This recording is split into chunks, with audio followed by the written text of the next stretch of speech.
আমাকে ভেতরে পাঠিয়ে গুহার দ্বার বাইরে থেকে বন্ধ করে দেওয়া হয়েছে। এরা ভেবেছে যে এখানে আমি বন্দী হয়ে থাকবো। জয় শ্রীরাম।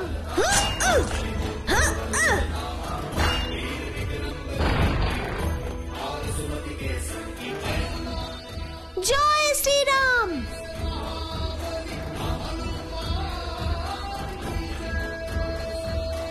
হনুমান,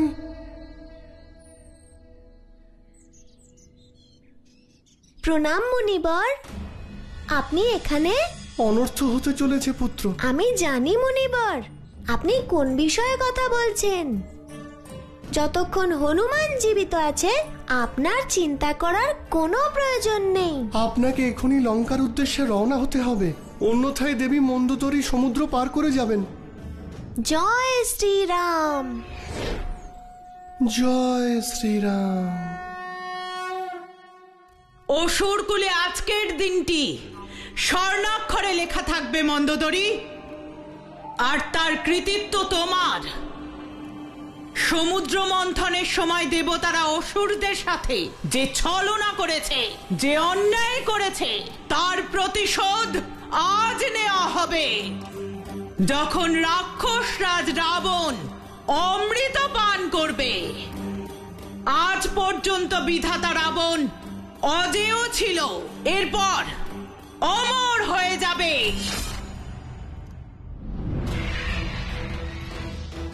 কিছুক্ষণের মধ্যে আমি লঙ্কায় পৌঁছে যাব। রাজমাতা আমার হাতে এই কলস দেখে প্রসন্ন হয়ে যাবেন, আর লঙ্কেশ, ওনাকে নিজের হাতে পান করাবো অমৃত আমি। একবার অমৃত প্রাপ্তি ঘটলেই সর্বদার জন্য সুরক্ষিত হয়ে যাবেন উনি।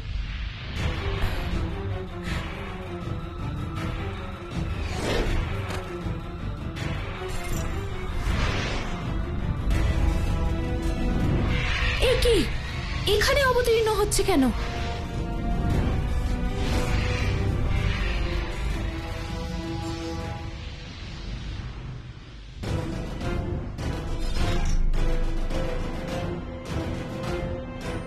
এ কি, কে তুমি?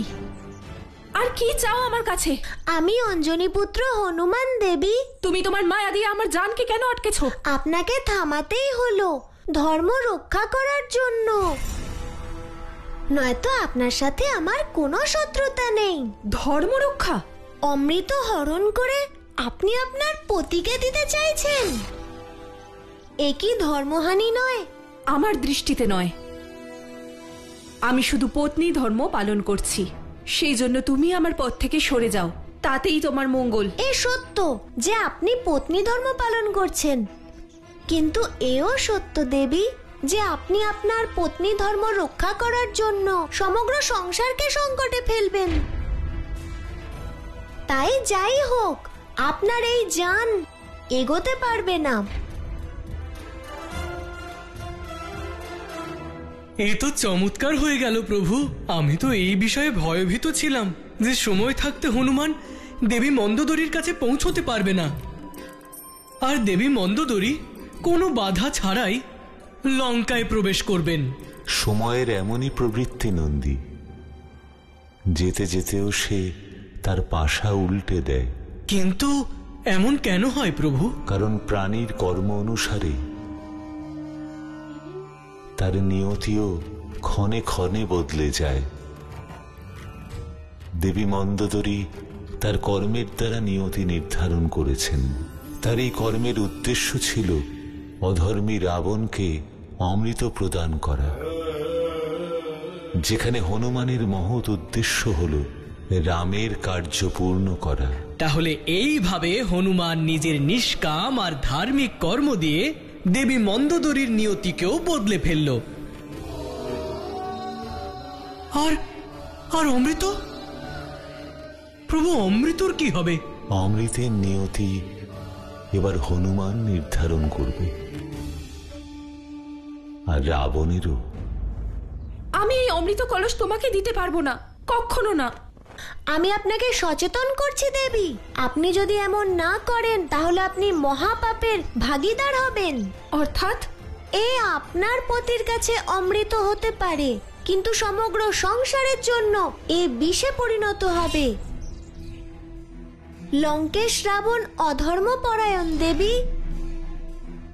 আপনি নিজেই ভাবুন, যদি ওনাকে অমৃত প্রদান করেন তাহলে সৃষ্টির কি অবস্থা হবে দেবী? অধর্মের বিষ সমগ্র ব্রহ্মাণ্ডকে দূষিত করে দেবে, তার জন্য দায়ী হবেন আপনি। তোমার এই কথা আমি আগেও শুনেছি। আর যদি কিছু বলার না থাকে তাহলে আমার পথ ছাড়ো। আপনি সেই সত্য দেখতে পাচ্ছেন না দেবী, যা আমি দেখছি। আমি এই অমৃত কলস তোমাকে দিতে পারবো না। যদি আপনি আমার কথা বিশ্বাস না করে থাকেন তাহলে আমি আপনাকে এক দৃশ্য দেখাচ্ছি। যদি রাবণ অমৃত পান করে অমর হয়ে যায় তাহলে সমগ্র সংসারের কি দুর্গতি হবে।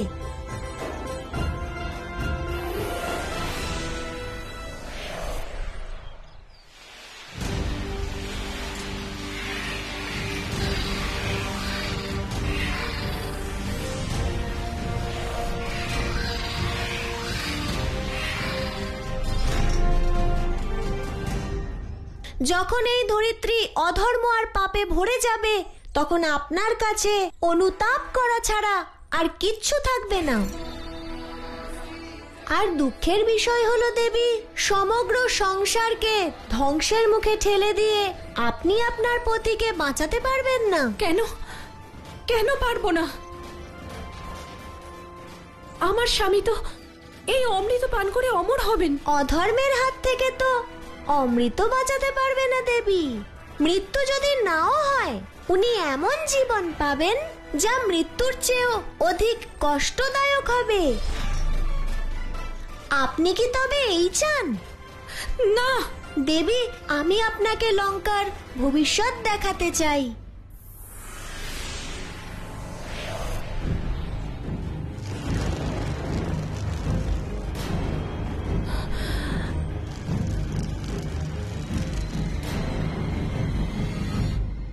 আপনি কি চান যে আপনি আপনার বংশের ধ্বংসের কারণ হন? হে বানর শিশু, আমি একই মহাপাপ করতে যাচ্ছিলাম। এখনো সময় আছে দেবী, আপনি আপনার সিদ্ধান্ত বদলাতে পারেন। কৃপা করে আমায় এমন কোনো উপায় বলো যাতে পত্নী ধর্ম রক্ষা করতে পারি আর সংসারের সংকট মোচন হয়। আপনি মনস্থির করে নিন, রাবণকে অমৃত পান করতে দেবেন না। এই বিচার আপনি আপনার মনে ধারণ করুন আর এই অমৃত কলস নিয়ে লঙ্কায় যান। অবশেষে যা করার আমার প্রভুই করবেন।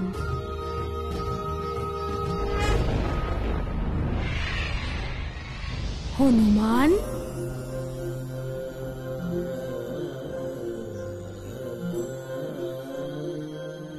প্রণাম প্রভু। হনুমান, এই অমৃত পর্বের অন্তিম অধ্যায় এখনো বাকি, তাই তোমায় রাবণের ভ্রাতার সঙ্গে সাক্ষাৎ করতে লঙ্কায় যেতে হবে। তিনিই তোমায় সহায়তা করবেন। রাবণের বিরুদ্ধে কি আমায় সহায়তা করবেন? বিভীষণ রাক্ষস বংশের অবশ্যই, কিন্তু তার প্রবৃত্তি সাত্ত্বিক।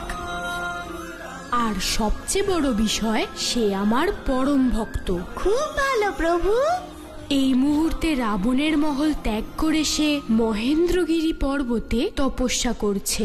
জয় শ্রীরাম, জয় শ্রীরাম, জয় শ্রীরাম, জয় শ্রীরাম। হে বিশর্ভপুত্র, হে বিভীষণ, চোখ খুলুন। হে পুত্র, কে তুমি? অঞ্জনী পুত্র হনুমান। হনুমান? জয় শ্রীরাম, জয় শ্রীরাম, জয় শ্রীরাম, জয় শ্রীরাম।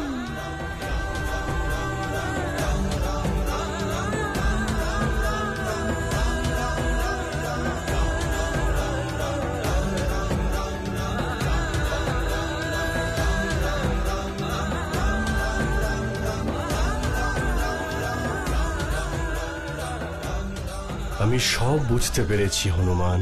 আমরা সবাই আপনার কাছে অনেক আশা নিয়ে এসেছি। প্রভু শ্রী রামের কার্য, তাই যেমন তুমি বললে আমি ঠিক তেমনই করব। ধন্যবাদ। এবার আমাকে আজ্ঞা দাও। প্রণাম। প্রণাম।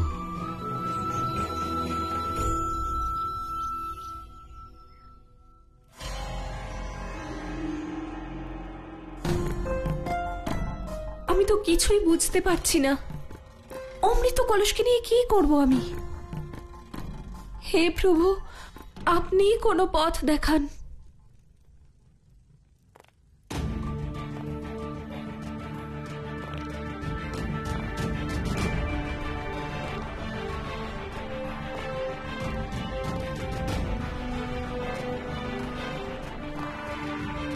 আমার প্রণাম নেবেন।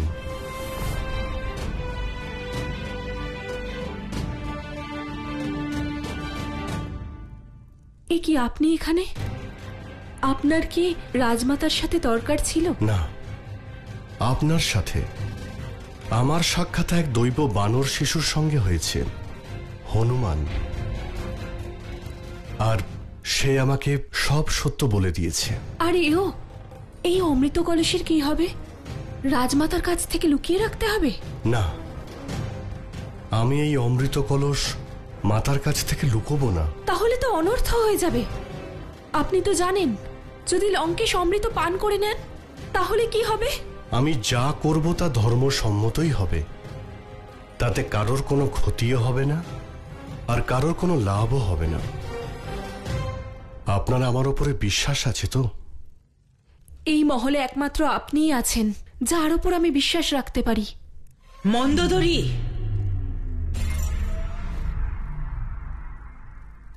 তুমি এসে গেছো। তোমায় দেখে এর আগে কখনো এত খুশি হইনি। আর এই যে তোমার হাতে এই অমৃত কলস, তাই না?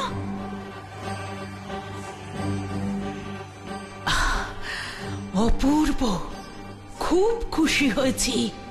আমি এত খুশি তোমায় বোঝাতে পারবো না। প্রণাম মাতা। পুত্র বিভীষণ, তুমিও সঠিক সময়ে এসেছো। সেই শুভ মুহূর্ত এসে গেছে যখন আমার স্বপ্ন পূরণ হতে চলেছে। আর এই সব কিছু মাতা নিকুম্ভিলার কৃপায় হচ্ছে।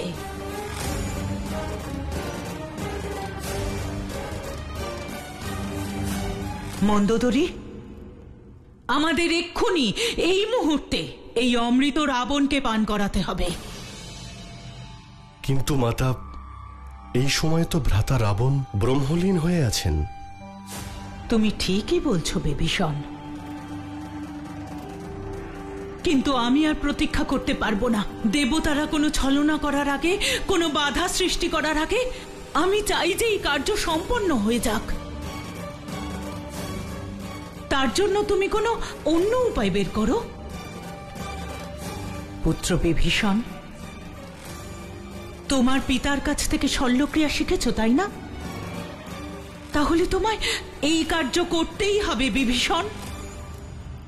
তোমার যোগবিদ্যার দ্বারা এই অমৃত কলসকে তপস্যায় বিলীন রাবণের সম্পূর্ণ শরীরে স্থাপন করতে হবে।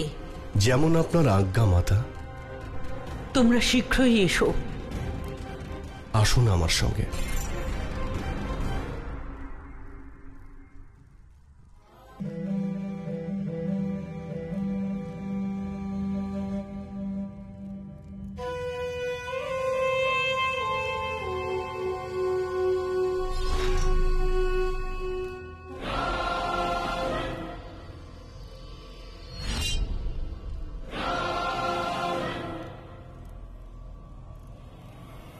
পুত্র লঙ্কেশ, আজ তোমার অমরত্ব প্রাপ্তি হতে চলেছে। বিভীষণ, বিধি আরম্ভ করো।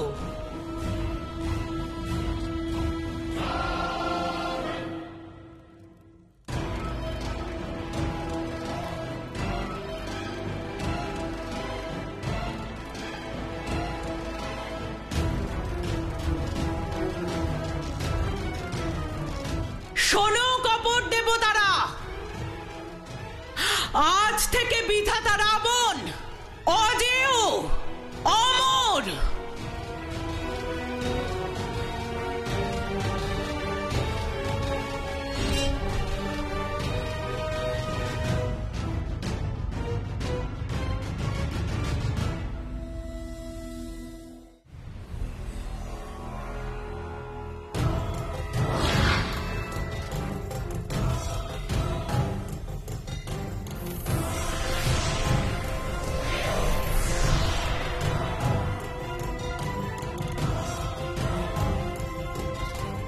প্রভু, আজ আপনার আদেশ অনুসারে আমি ভ্রাতা রাবণের নাভিতে অমৃত স্থাপন করে দিয়েছি, যার ফলস্বরূপ উনি পূর্ণ অমৃত লাভ করতে পারবেন না।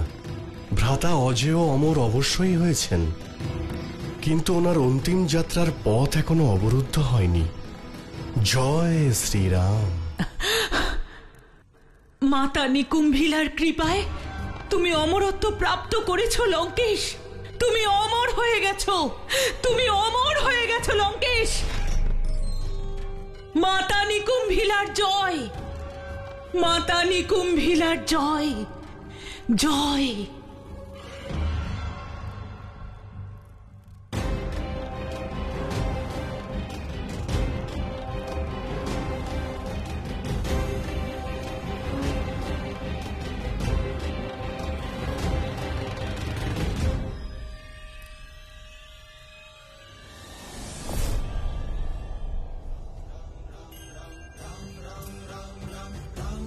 প্রণাম প্রভু।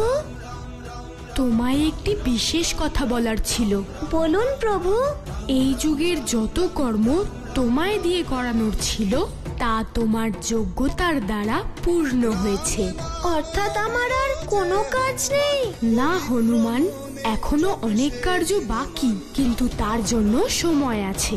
এই অন্তরালে আমি কি করব প্রভু? তুমি নিজেকে প্রস্তুত করবে, নিজের ভক্তিকে সুদৃঢ় করবে। ঠিক আছে প্রভু। এছাড়াও আমি আমার বানর সেনাদের আরো শক্তিশালী করব, যাতে সঠিক সময়ে আপনাকে সহায়তা করতে পারি। আর সবচেয়ে গুরুত্বপূর্ণ হলো তুমি ঋষ্যমুখ পর্বতে গিয়ে কিষ্কিন্ধার রাজা বালির অনুজ সুগ্রীবের সাথে মিত্রতা বাড়াবে। আমি দণ্ডকারণ্যের রাক্ষসদের উদ্ধার করতে ঋষ্যমুখ পর্বতে পৌঁছব, আর সেখানেই আমাদের সাক্ষাৎ হবে। সঠিক সময়ে ঋষ্যমুখ পর্বতেই হবে রাম আর হনুমানের পুনর্মিলন। কাকা, সুগ্রীবের সাথে বিশেষ কোনো কার্য আছে? হ্যাঁ হনুমান, তুমি সুগ্রীবের সাথে আমার মিত্রতা করাবে। তারপর তোমার বানর সেনাদের নিয়ে আমার কার্য এগিয়ে নিয়ে যাবে। যথা আজ্ঞা প্রভু।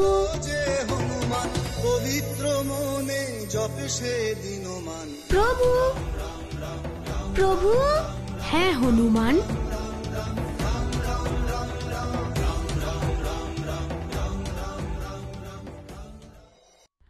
কি হলো হনুমান? আমার বিশ্বাস হচ্ছে না যে আপনার সান্নিধ্য আমি কখনো পাবো না। আপনি কেন আমাকে আপনার থেকে দূরে সরাচ্ছেন? আপনার সাথে কি থাকতে পারি না? হনুমান, আমার কাছ থেকে তোমাকে দূরে সরাচ্ছি কোথায়? আমরা তো একে অপরের হৃদয়ে বাস করি। আর এটুকু মনে রেখো যে আমাদের দুজনের পথ শুধু ততদিন পৃথক থাকবে, কিন্তু আমাদের গন্তব্য একই। আর এ এক নতুন অধ্যায়ের আরম্ভ, এমন এক অধ্যায় যা আমার রাম অবতারের এই মহালীলা সমাপ্তির পথে নিয়ে যাবে। আর পুনরায় তুমিই হবে আমার প্রধান সহযোগী।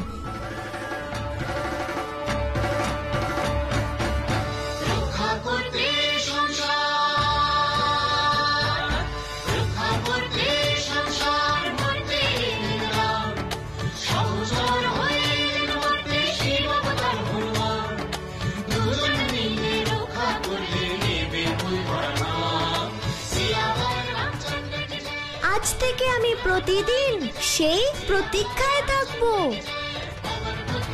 যখন আপনার আর আমার পুনর্মিলন হবে। আমিও হনুমান।